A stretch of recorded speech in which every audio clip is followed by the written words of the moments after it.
Hello students, today we will start chapter first from 12th class political science book means राजनीति विज्ञान book chapter first राष्ट्र निर्माण की चुनौतियाँ।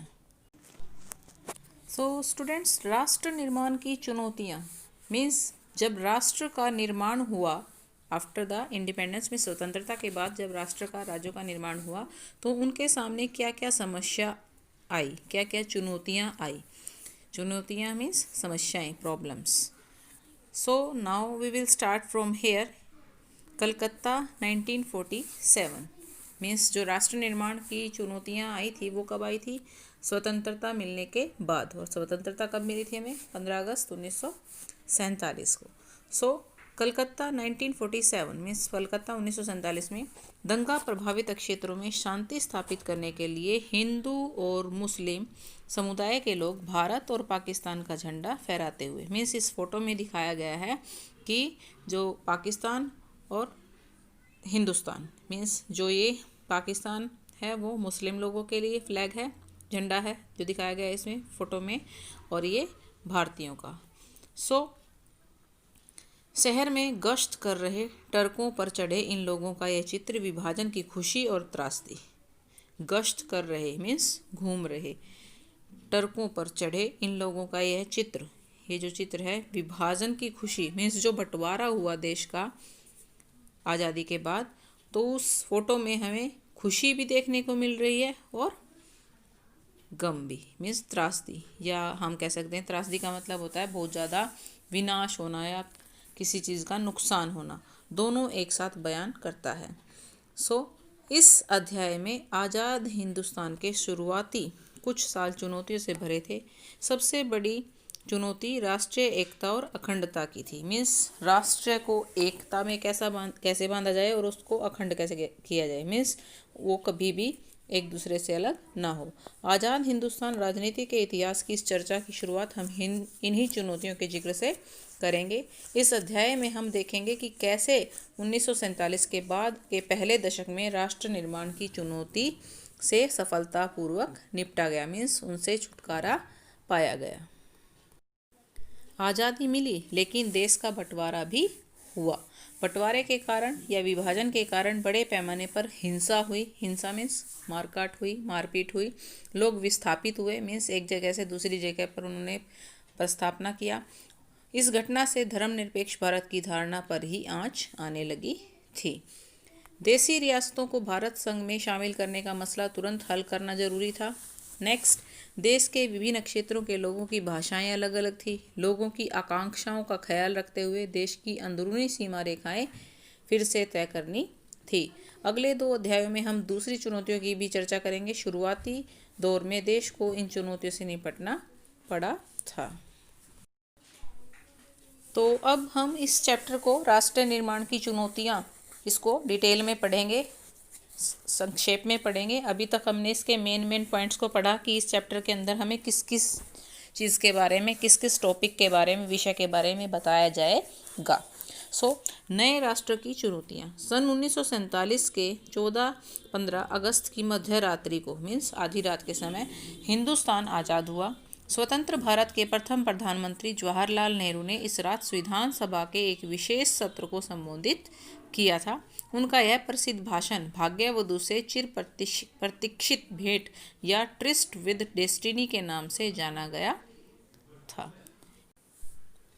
हिंदुस्तान की जनता इसी क्षण की या इसी पल की प्रतीक्षा कर रही थी, मीन्स वो इसी समय के इंतजार में थी कि कब भारत आज़ाद हो और उन्हें स्वतंत्रता अच्छे से मिले।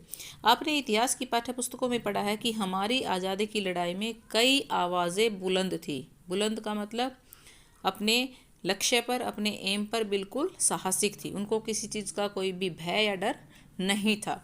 बहरहाल 2 बातों पर सबकी सहमति थी। पहली बात यह कि आज़ादी के बाद देश का शासन लोकतांत्रिक सरकार के जरिए चलाया जाएगा, और दूसरी यह कि सरकार सबके भले के लिए काम करेगी। अब यहाँ पर देखिए ये कहा गया है कि 2 बातों पर सबकी सहमति थी कि पहली बात क्या थी? आज़ादी के बाद देश का शासन लोकतांत्रिक सरकार के जरिए चलाया जाएगा। अब आपको ये पता होगा कि लोकतांत्रिक सरकार क्या होती है। मीन्स लोकतांत्रिक सरकार में नागरिकों को अधिकार दिए जाते हैं। जो नागरिक होते हैं वो प्रत्यक्ष या अप्रत्यक्ष रूप से सरकार के फंक्शन में, काम में हिस्सा या भागीदारी लेते हैं।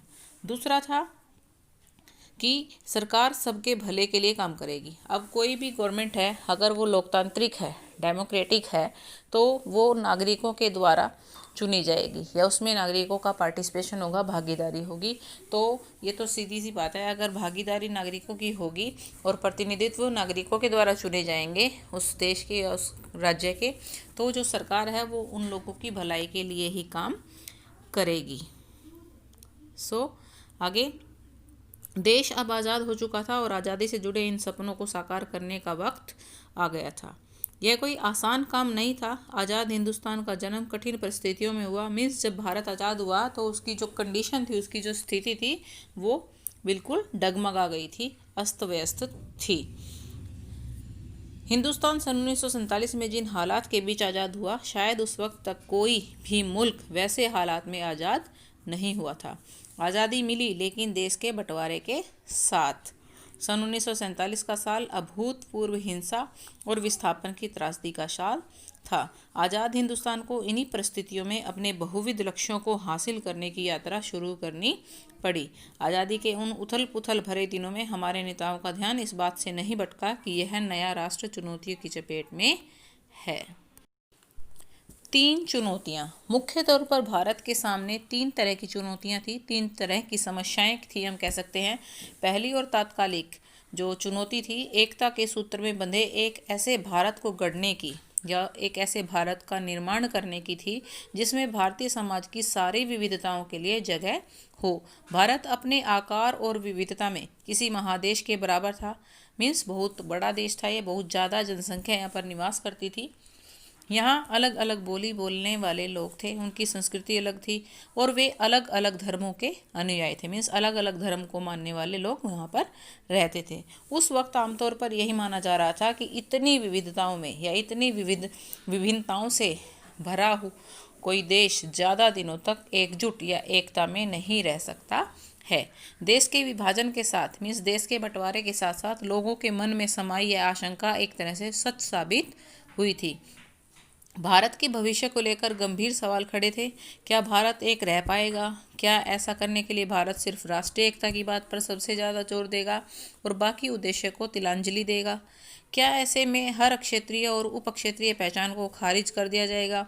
उस वक्त का सबसे तीखा और चुभता हुआ जो एक मेन चुनौती थी, सवाल था, वो क्या था कि भारत की अक्षेत्रीय अखंडता को कैसे हासिल किया जाए।